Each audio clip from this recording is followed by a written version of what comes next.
Boa tarde para todos vocês. Eu resolvi gravar essa videoaula com muito amor e carinho para homenagear no mês de setembro os biólogos e os técnicos em análises clínicas. O dia do biólogo foi no dia 3 de setembro e o dia do técnico em análises clínicas foi no dia 6. Então, por isso que eu resolvi preparar essa homenagem aqui com muito amor e carinho.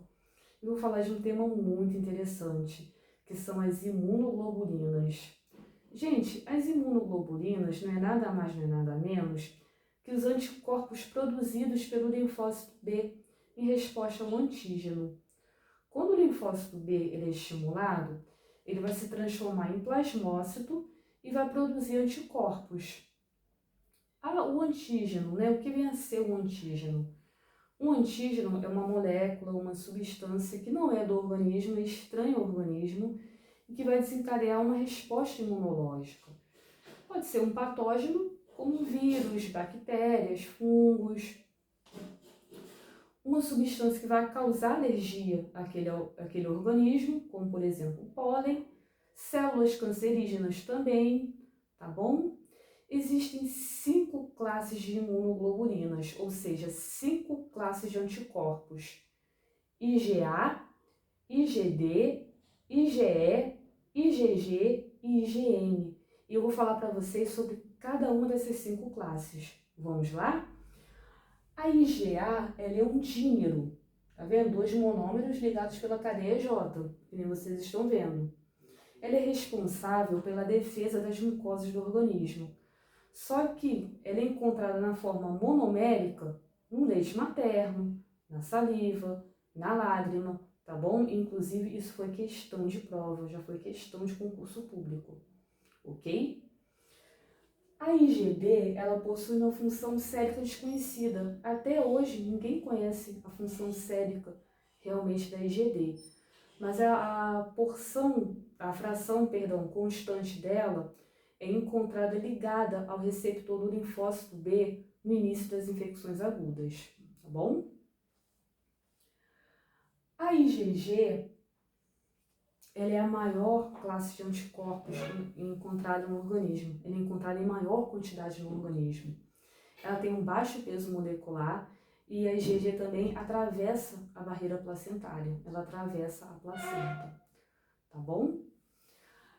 A IgE, ela está relacionada, às reações alérgicas e às infecções parasitárias.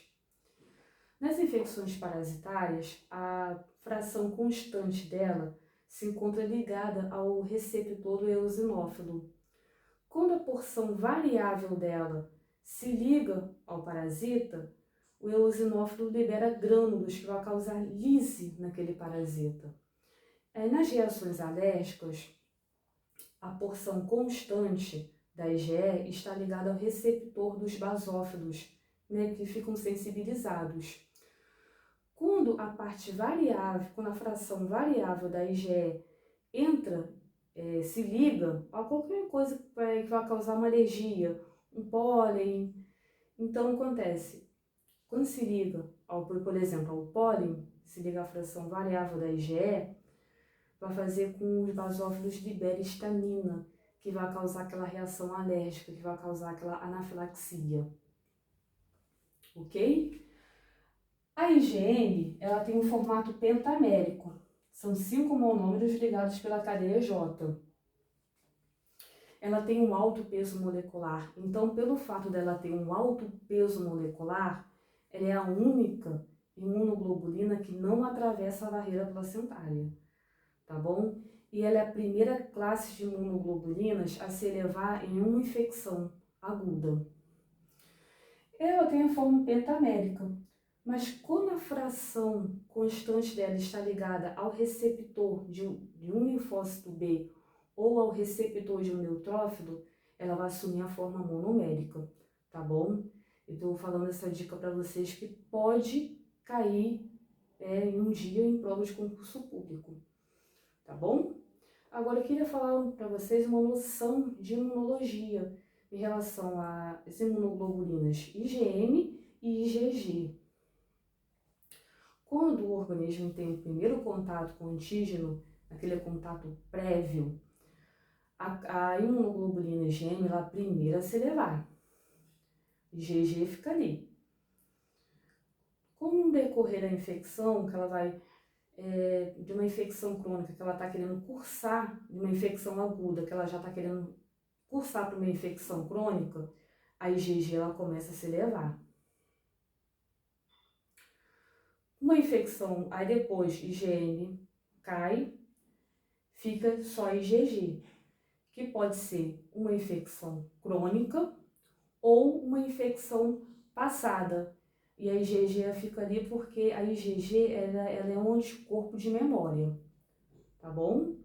Agora eu queria falar para vocês um pouquinho da estrutura de uma imunoglobulina. Ela tem a fração constante, ela não varia, e essa fração que vai se ligar ao receptor dos leucócitos. Receptor geralmente é uma proteína que está ligada a uma função de uma determinada célula. Ela geralmente é encontrada na membrana plasmática, mas ela pode ser encontrada também na região intracelular, no interior da célula, tá bom? Tem a fração variável, que é a Fab. Essa fração aqui é ela que vai se ligar ao epítopo do antígeno. E o formato dela vai variar de acordo com o formato do epítopo do antígeno, tá bom? O epítopo é a parte do antígeno em que o anticorpo irá se ligar. Agora, vamos embora as questões. É uma questão para cargos técnicos de laboratório, tá? Da Prefeitura de Maricá, da banca UF e COSEAC, no ano de 2023. Em relação ao teste de avidez dos anticorpos IgG, é correto afirmar que, bom, como vocês estão vendo aqui, o gabarito é a letra B, na infecção primária recente, os anticorpos IgG têm baixa avidez. Vou aproveitar essa questão aqui, e vou explicar para vocês como que funciona o teste de avidez. O teste de avidez é feito com anticorpo IgG e ele é feito para poder avaliar a força de ligação entre o anticorpo e aquele antígeno. É utilizado muito em gestante, né? Principalmente quando ela faz a sorologia e dá reagente para IgM e IgG. Então, quanto mais recente for a infecção, os anticorpos, na infecção recente, acontece, os anticorpos eles não estão totalmente formados. Então, a ligação dele com o antígeno vai ser uma ligação mais fraca. E IgG vai ter uma baixa avidez. Numa infecção já crônica, os anticorpos IgG já estão maduros e a ligação dele com o antígeno vai ser uma ligação muito mais forte. Então, ele vai ter uma alta avidez. Uma gestante, por exemplo, né, que é muito utilizado, vai fazer sorologia para toxoplasmose, citomegalovírus, rubéola. IgM e IgG dão reagentes. Então, o médico vai querer saber a avidez, né, a afinidade que tem desse antígeno com esse anticorpo. Então, vou fazer o teste de avidez. Se a avidez der alta em IgG, então é sinal que aquela infecção já está ali há mais de 3 meses, uma infecção já crônica, que a ligação, a afinidade entre o antígeno e o anticorpo é muito forte, é muito alta. Se aquela infecção for uma infecção recente ainda, menos de 3 meses, os anticorpos ainda não vão estar nem formados, não estarão totalmente formados. Então, a ligação do anticorpo com aquele antígeno vai ser assim, então aquele antígeno com aquele anticorpo vai ter uma baixa afinidade, então vai ter uma baixa avidez. Olha o que fala a letra A. Alta avidez de IgG está relacionada à infecção recente. Não. A alta avidez está relacionada a uma infecção já crônica, em que o anticorpo já está formado e a ligação entre esse antígeno com esse anticorpo IgG é muito forte. Na infecção primária recente, os anticorpos têm baixa avidez. Aí sim, realmente, uma infecção recente, os anticorpos não estão totalmente formados, então a ligação com esse anticorpo IgG e esse antígeno vai ser uma ligação muito fraca e no teste vai dar uma baixa avidez. Não tem valor em casos suspeitos de infecção pelo vírus da rubéola durante a gravidez. Tem sim, gente. Inclusive, a gestante, ela faz, na 16ª semana de gestação, ela já faz sorologia para toxoplasmose. Dependendo, ela faz citomegalovírus e rubéola também. E se der IgM e IgG der reagentes, sim, ela vai fazer o teste de avidez do anticorpo IgG, tá bom? Gente, por hoje é só, tá bom? Eu espero, sinceramente, do fundo do meu coração, ajudar vocês com as minhas videoaulas, nos estudos, né? Ajudar um pouquinho nos estudos de vocês, no conhecimento de vocês. Eu espero, sinceramente, do fundo do meu coração estar contribuindo, tá bom? E uma outra coisa que eu queria falar com vocês. Eu peço as minhas sinceras desculpas aos desenhos aqui. Eu sei que tá feio. Eu confesso que na minha escola eu fugia das aulas de desenho, então uma coisa que eu não sei fazer nessa vida é desenhar.